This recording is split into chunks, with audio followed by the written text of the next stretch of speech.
Classique. 7h30, 9h, la matinale de Radio Classique avec Guillaume Durand.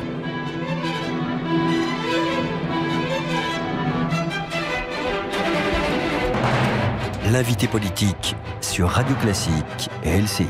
François Rebsamen, donc le ministre du Travail, est notre invité ce matin. Donc, évidemment, nous sommes à quelques encablures des élections départementales. Monsieur, bonjour. Bonjour. Vous avez entendu probablement ou entendu parler de Nicolas Sarkozy hier soir sur TF1, disant dès que, pardonnez-moi, je vais y aller carrément, dès que Hollande dégage, le chômage baissera. Avant, pas question. Un certain manque de finesse, on va dire, chez le... Il n'a pas employé ce mot. Chez l'ancien président. Non, mais c'est quand même ce qu'il a dit. Ce qu'il a dit, c'est le chômage ne baissera que quand Hollande partira. Ouais. Ce qui montre bien qu'il n'est uniquement que dans la revanche vis-à-vis de François Hollande, du président de la République, et qui n'analyse absolument pas les politiques qui sont menées, les évolutions qui sont faites, etc. Bien sûr, il fait partie de ceux qui, de défaitisme annoncé en pessimisme, en déclinisme, font tranquillement monter le Front National et les populismes dans notre pays. Ça, c'est la responsabilité de Nicolas Sarkozy. Mais vous croyez qu'il a tort ou qu'il a raison? C'est-à-dire que pour l'instant, quand même, vous avez dit vous-même que peut-être qu'en 2015, il se passerait quelque chose. En 2015, ça sera mieux qu'en 2014. Oui, mais d'accord. Les choses s'améliorent, oui, les choses s'améliorent. Alors on peut considérer qu'elles vont pas assez vite. On va voir à quel rythme elles vont aller pendant les améliorations pendant l'année 2015. Mais 2015, et vous sera êtes meilleur. certain de ça qu'en 2015 il se passera quelque chose? Que on a l'impression qu'effectivement la pensée politique de François Hollande est fondée sur les cycles économiques et notamment les histoires du pétrole, de l'euro, etc. Mais est-ce que tout ça ne va pas être quand même démenti par les faits? Auquel cas vous seriez encore prisonnier, non pas de promesses, mais en tout cas de pronostics qui se révéleraient totalement faux. Non, parce que nous avons mis en place des politiques qui ont assoupli, facilité, renforcé la vie des entreprises, leur capacité à prendre le vent quand il souffle dans les voiles. Et ça, c'est les réformes qu'on a mises en place, que ce soit la loi sur la sécurisation de l'emploi, ce sont les différentes réformes, notamment la réforme de la formation professionnelle. Donc, toutes les politiques de l'emploi que je mène au nom du gouvernement aujourd'hui, elles sont là, et avec le vent qui gonfle, c'est-à-dire parce que c'était pas prévu, hein, la chute comme ça du prix du pétrole, c'était pas prévu non plus comme ça la montée du dollar. Tout ça, c'est des éléments qui vont amplifier la reprise, et nous allons avoir une année 2015 meilleure que 2014. Mais vous ne vous engagez pas? Parce que vous dites elle sera meilleure, mais... Je suis pas à la prévision. Non, je sais pas. Mais est-ce que le chômage, par exemple, repassera sous la barre des 3 millions avant la fin du quinquennat? Il faut... Parce que c'est le pari politique de Hollande. Autrement, lui-même, il a dit, moi, je reste chez moi. Oui, mais on va avoir à la fin... Parlons franchement. On va avoir à la fin de l'année 2015 une stabilisation, voire une baisse du chômage, voilà. Ça, vous en êtes pratiquement certain, comme on dit. Oui, j'en prends l'engagement. Voilà, après j'assumerai ce que je viens de dire. Tout à l'heure, justement, puisque vous assumez, ce matin dans l'Opinion, un journal qui vous suit à la trace, c'est le moins qu'on puisse dire. Oui. Je le dis d'autant plus que j'y travaille souvent, donc j'assume aussi. Il considère qu'il n'est pas impossible que vous quittiez le gouvernement après les élections. Ça vous paraît tomber du plafond ou... Ils ont des informations que je n'ai pas. Voilà, c'est tout ce que je peux répondre. Il y a une bataille entre Valls et Hollande après les propos du président dans Challenge, disant qu'il y avait des ministres faibles, déplacés. Je dirais merci à l'Opinion, mais je me sens pas faible, si c'est ce que vous voulez dire. Ouais. Ça va, je suis tranquille. Non, mais est-ce que vous êtes certain? Est-ce que vous êtes certain ou est-ce que vous ne savez pas si vous resterez après les Personne ne sait. Personne ne sait. Ça dépend de la volonté du président de la République, c'est tout. Vous êtes parmi les ministres du gouvernement, s'il y en a deux ou trois qui sont très très proches de François Hollande à titre personnel, c'est vous. Bien sûr. Donc, mais il faut être modeste. Chacun fait son travail, et après, c'est le président de la République qui décide. Voilà, c'est assez simple. Pourquoi, dites-vous d'ailleurs, enfin, vous l'avez analysé un petit peu partout, pourquoi la gauche a-t-elle cette tendance suicidaire, alors c'est pas le cas dans votre ville à Dijon, mais d'aller aux élections divisées? Et est-ce que l'opération de charme qu'essaie de mener François Hollande à l'égard des Verts, des frondeurs, etc., a la moindre chance de fonctionner d'ici quelques semaines? Pourquoi la gauche se divise? C'est une vraie question, parce qu'il y a une incompréhension, en réalité, entre les formations de gauche. Je parle des départementales. Oui, mais ça se reproduit au niveau départemental. Pourquoi il y a cette incompréhension? Parce que je crois que l'analyse que l'on fait de la société n'est pas la même. Et je parle par exemple avec le Front de gauche. En France, il n'y a pas de politique d'austérité. Moi, je peux pas laisser penser ou dire que il y a une politique d'austérité. Et donc, il y a aujourd'hui une politique sérieuse qui est menée, rigoureuse, redresser les comptes d'une part, relancer l'activité économique d'autre part et faire diminuer le chômage. Mais il faut faire cela de front. Mais c'est une posture alors de leur part ou est-ce que c'est une réalité? Oui, moi je dénonce une. C'est pour ça que j'ai parlé d'incompréhension entre nous. Je dénonce une posture. Oui, je pense que tout ce que je l'ai résumé tout à l'heure, tout ce qu'on pourrait appeler le défaitisme. Il y a eu les théories du déclinisme, ce pessimisme, cette volonté de toujours noircir le tableau, fait le lit du Front National. C'est la position d'une partie de la gauche, de noircir le tableau, de dire que on est dans une politique d'austérité, de dire que notre pays va mal, de dire que la pauvreté augmente, de dire tous les jours. Mais ce bilan, il va bien falloir le tirer au lendemain des départementales. Alors on parle d'un remaniement, on parle de changements. Enfin, est-ce qu'il y a des changements d'alliance envisageables ou est-ce qu'au contraire il va falloir essayer de rassembler? Il faut rassembler. C'est le rôle du président de la République, c'est de rassembler. Oui, c'est ce qu'il fait. C'est ce qu'il va faire, c'est ce qu'il fait. Oui. Donc on doit parler de ce suicide au passé et ça va.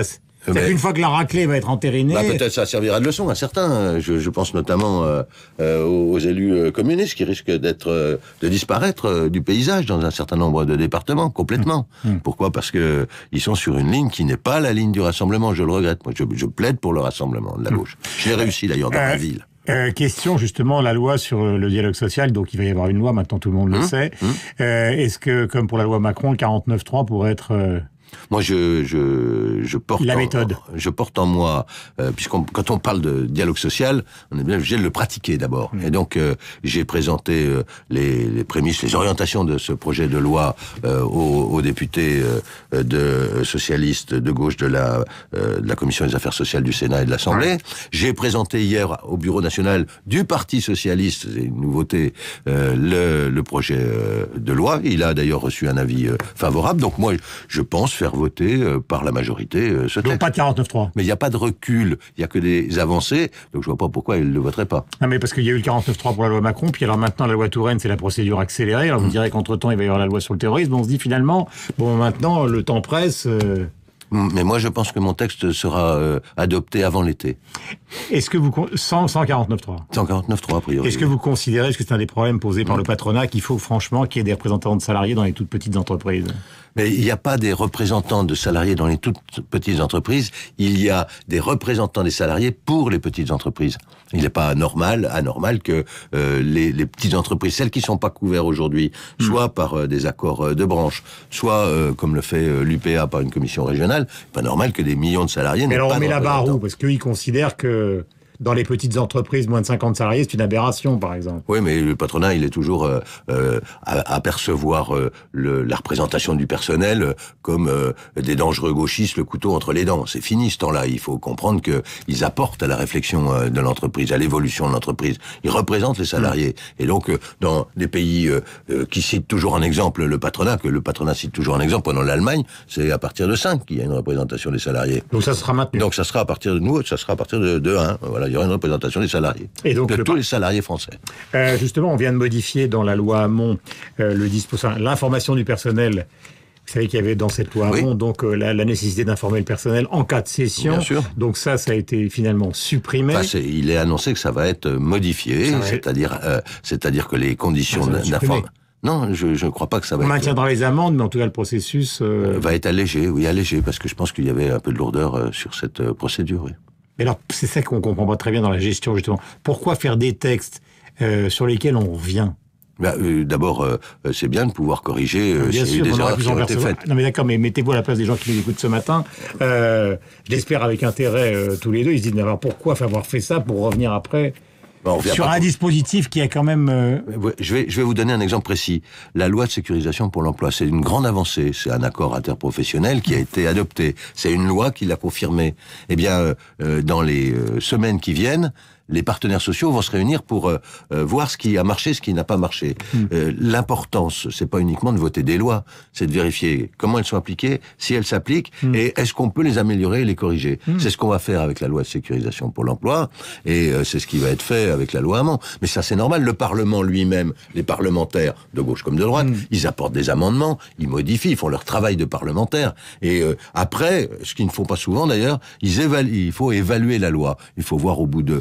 2 ans, ce qu'elle donne, et si elle marche pas, il faut l'améliorer ou la changer, ça c'est vrai. Mais François Rebsamen, quand Manuel Valls dit j'aime les entreprises et que effectivement on revient dans la loi Hamon sur cet aspect du dispositif et qu'en même temps on dit aux chefs d'entreprise de toute façon il y aura des amendes, c'est vrai que les chefs d'entreprise se disent mais pourquoi il faudrait qu'il y ait des amendes si je vends mon entreprise sans en informer les salariés? Ça leur paraît complètement aberrant. Je vais vous donner l'explication pourquoi ça a été mis dans la loi, parce que souvent c'est les salariés qui peuvent reprendre l'entreprise.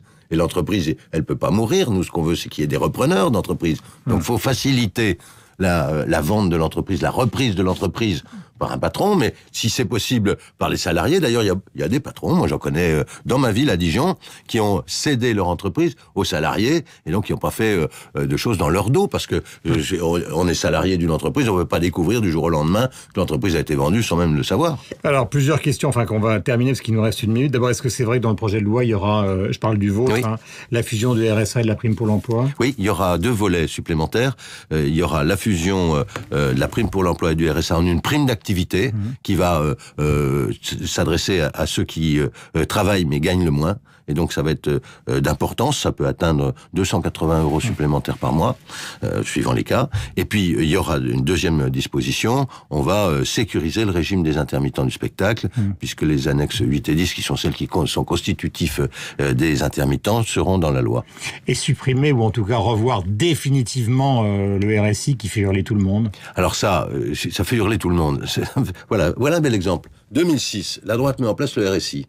Et aujourd'hui, la droite dit, mais comment vous réformez pas le RSI? C'est pas que la droite, hein. Oui, mais c'est la droite. Même des gens comme Thierry Mandon le disent. Bien sûr, bien sûr qu'il faut réformer aujourd'hui le RSI. Je connais beaucoup d'indépendants qui sont confrontés à cette difficulté de gestion, mais la vérité, c'est que quand ça a été mis en place par la droite, elle veut pas le reconnaître, c'était pour améliorer le sort des indépendants.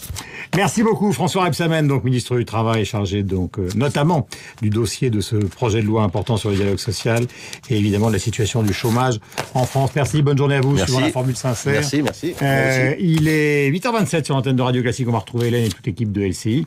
Et bien évidemment, Sophie Paolini sur l'antenne de Radio Classique. Alors, le truc